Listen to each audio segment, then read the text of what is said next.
Vida 10 iyul bazar ertəsi. Bugün səhər biz hamımız son dəfə məktəbə gəldik ki, həm imtahanların nəticələrini öyrənək, həm də növbəti sinifə keçmək barədə arayış alaq. Küçə valideynlərlə dolu idi. Çoxu birinci mərtəbənin zalına yığışmışdı. Bəziləri isə sinifə girmiş düz müəllimin masasına qədər gəlmişdi. Bizim sinifimizin divardan birinci partayadək hər yeri tutulmuşdu.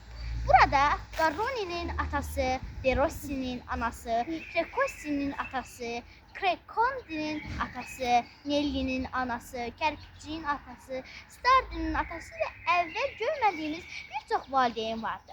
Onlar gəzə-gəzə bir-biri ilə söhbət edirdilər. Görən elə bilərdi ki, sinif deyil, şəhər meydanıdır. Nəhayət, müəllimin sinifə girməsi ilə hamı sakit oldu. Onun əlində siyahı var idi. Dərhal oxumağa başladı. Abatucci keçirilir 70-dən 60. Arkini keçirilir 70-dən 55. Kərpicçik də, Koresi də keçdi.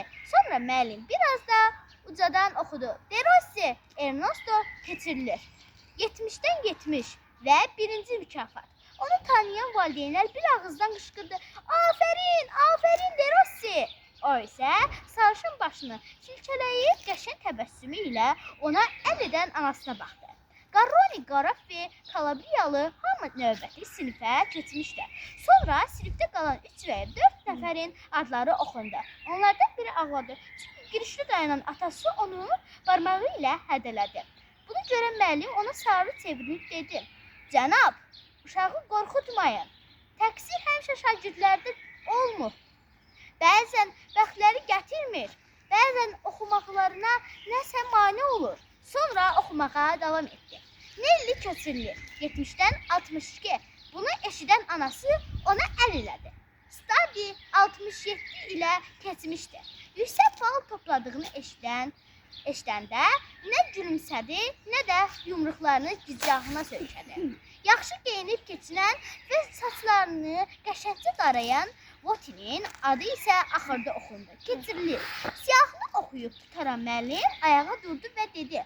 Oğlanlar, bugün biz son dəfə burada birlikdəyik. Biz sizinlə düz bir ili geridə qoyduq və dost kimi ayrılırıq. Sizdən ayrılmaq mənə çətindir, əzizlərim. Bu yerdə bir qədər susub davam elədi. Bəzən səbirsiz davranmışamsa, qeyri-ixtiyari kiməsə haqsızlıq etmişəmsə və ya hədsiz tələbkar olmuşamsa, üzr istəyirəm. Xeyr, xeyr, valideynlər və əksər şagirdlər ucadan dedilər. Xeyr, üzr istəməyimizə dəyməz. Müəllimlər, əgər belədirsə, sizdən üzr istəyirəm. Müəllim təkrar elədi. Məni sevgi ilə yad edin. Gələn il siz artıq mənim sinifimdə olmayacaqsınız. Amma biz yenə görüşəcəyik və siz mənim dostlarım olaraq qalacaqsınız. Görüşənədək oğlanlar. Bu sözlərdən sonra o bizə yaxınlaşdı və biz onu qucaqlayıb əlini sıxdıq. 50 nəfər bir ağızdan vidalaşdı. Görüşənədək müəllim, təşəkkür edirik. Müəllim, sağ olun, bizi unutmayın. Müəllim gedəndə yaman həyəcanlı görünürdü. Bu əsnada hamımız qaça-qaça sevincdən çıxdıq. Digər siniflərin şagirdləri də çölə çıxırdılar. Müəllimlərə təşəkkür edib vidalaşan şagird və valideynlərin səsi bir-birinə qarışmışdı. 4-5 balaca uşaq qırmızı lələkli müəlliməsini qucaqlayırdı. Ən azı 20-si də elə dövrəyə almışdılar ki, yazıq müəllimə güclə nəfəs alırdı. Balacalar müəllimənin şlyapasını əzmiş, saçlarını dağıtmış, ciblərinə isə gül dəstələri doldurmuşdular. Hamı məhz həmin gün qoltuq ağacı olmadan məktəbə gələn Robettini təbrik edirdi. Hər tərəfdən səs eşidilirdi. Gələn ilə dək, 20 oktyabra dək, bayramda görüşənədək. Biz də hamı ilə vidalaşdıq. İl boyu baş verən bütün xoşagəlməz hadisələr o an unudulmuşdu. Doressiyə həmişə paxıllıq edən Votoni qaçıb onu qucaqladı. Mən Kərpicçiklə vidalaşdım və onu öpdüm. O izi dovşan sifətini axırıncı dəfə mənə göstərdi. Mən Precossi və son ateriyasında udduğuma görə mənə bir qırağı sınıq çaşı verən Qarotti ilə vidalaşdım və beləcə qalan hər kəslə sağollaşdım. Nelli özünü Qaroninin yanına vermişdi. Bunu görən yaramazlar Nelliyə sataşmağa cürət etmədilər. Hamı Qaroninin başına toplaşmışdı. Hələlik Qaroni görüşənə dək deyib, dartışdırır, qucaqlayır, xoş sözlər deyirdilər.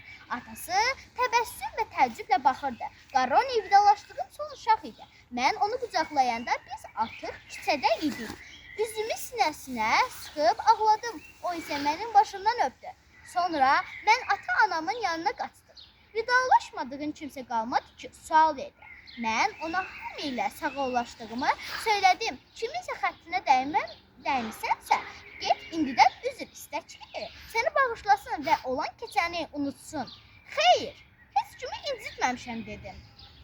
Hə, elə isə əlvida məktəb. Atam son dəfə məktəbin ağ divarına baxaraq həyəcanla dedi, əlvida məktəb. Ana təkrar elədi. Mən isə bir söz deyə bilmirdim. Sakitcə ağlayırdı.